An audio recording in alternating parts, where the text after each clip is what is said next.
Well, Ramesh has been busy covering the world of sports as well. Good evening, Ramesh. Good evening, Sonali. Over to you. Starting things off with some rugby news, Royal College Colombo emerged champions of the 2011 Inter-School A-Division League Rugby Tournament. Incidentally, Royal College beat Science College in Mount Lavinia in a hard-fought contest this evening.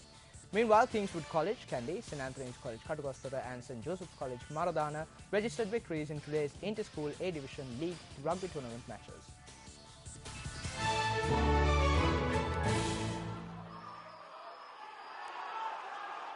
The match between Royal College Colombo and Science College Mount Lavinia was played at the Royal Sports Complex. Science College played attacking rugby and kept on threatening the Royal defence on the kick-off and scored through a goal to take a 7-point lead. Royal College came back stronger and scored a penalty and a try in the first half. The score stood 8 points to 7 in favour of Royal College at the short whistle. After the turnaround, the lads from Reed Avenue added 10 more points to the score, while Science College only managed to score 8 points.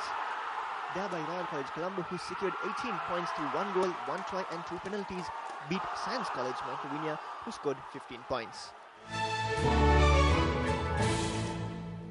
Well, Kandy Sports Club continued their unbeaten record in this year's Inter-Club A-Division League Rugby Tournament, beating CRNFC 22 points to 15 this evening. Meanwhile, Sri Lanka Air Force beat CHNFC 17 points to 12.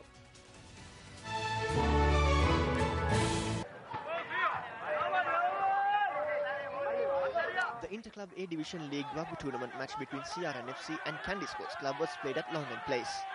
Kandy Sports Club were leading 17 points to 10 at half-time. After the turnaround, both teams scored a try each. Thereby, Kandy Sports Club beat CRNFC 22 points to 15. Sajid Saranga scored 2 tries, while Pradeep Lianagi and Fazil Mahija scored a try each for Kandy Sports Club. Srinath Surya Bandara and Nishan Noor scored a try each for CRNFC.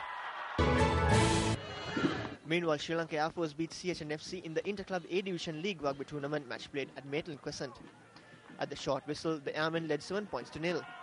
In the second half of the match, Sri Lanka Air Force scored 10 more points, while CHNFC scored 12 points.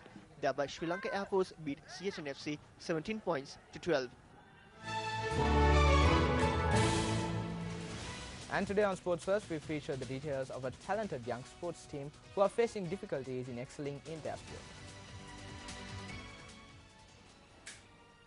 The Bagyapulla Mahakilya Mahavidyalaya provides education to around 350 students. Although the netball team has showed exceptional skill at national level, they still don't have the required facilities. Incidentally, it was the under-12 netball team of this school that was placed 4th in the B division at the Inter-School All-Island Netball Tournament in 2009.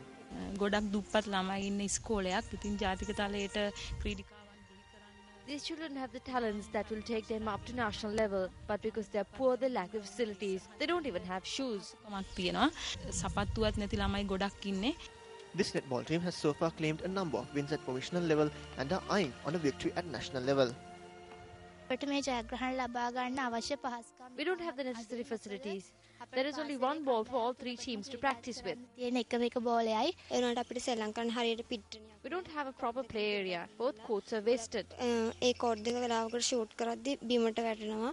only encouragement these players receive is the encouragement of the school, and they are ready to take on any other netball team in the island with this encouragement. These children have financial difficulties, so if there is anyone who is willing to help these children, it will be great. Sri Lanka is trying to reach the 5th place in the world rankings in netball by the year 2015. Providing the support of these sportsmen will undoubtedly be helpful to reach that goal.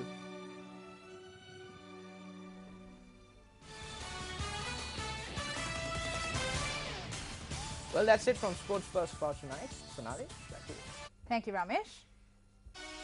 Moving back to one of our local stories, Minister of Power and Energy, Partli Champika Ranawaka, says that the Ceylon Electricity Board is suffering a daily loss of approximately 120 million rupees due to the usage of thermal power. He made this comment during an exclusive interview with News First Arundhati Fernando on Direct Talk.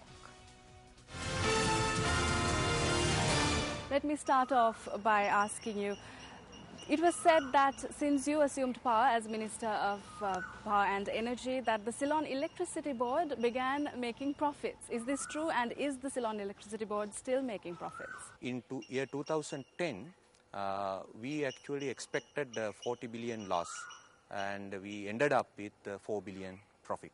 And so we had saved about 30 billion because of the heavy rainfall that in these catchment areas, and we use that hydropower in an efficient way. We were able to achieve kind of profit in year 2010 after 10 years time. So you mean to say that the CEB is currently running at profit? No. Today, we are actually generating electricity using thermal power. It's a very costly affair. Today, per day, we are losing approximately 120 million rupees. Well, the government bragged at one point stating that there will not be any power cuts experienced by the public in the future. Now, what with the introduction of other alternative methods of power generation like thermal power, where are these power plants? What is the situation there? Actually, His Excellency was instrumental to introduce two huge thermal power plants, and because of these two power plants, we are now able to provide electricity to all. Uninterrupted electricity supply is there because of these two power plants, although the water level is dangerously down. I believe there is a fear looming in the minds of the public regarding power cuts that might go into severe power cuts experiencing in the future, as we did, as it was taken on by media, that there were several power cuts experienced in the recent past as well. What are your views on that? No, the unfortunate incidents were happened from 1st of June to 9th of June. 5 thermal power plants, they had been actually broken down. That's why there are kind of unscheduled power cuts. We are very sorry for that, but we were actually able to restore all these connections and reestablish these two power plants. My final question to you is that, is the CEB still in debt, and also will the people experience power cuts, and will the bills, electricity bills of the public increase? It is up to the PUCSL to determine on this tariff structure, but I would say to the public that we are now generating electricity using thermal power. It's a very costly affair, especially from 6 p.m. to 10 p.m. So use electricity sparingly and conserve electricity wherever possible. It is actually a service to the nation and also a service to their own people as well. And on that note, we leave you from the News First news desk for tonight, and with a thought from Martin Luther King Jr., who said, "Even if I knew that tomorrow the world would go to pieces, I would still plant my apple tree." Good night, Sri Lanka.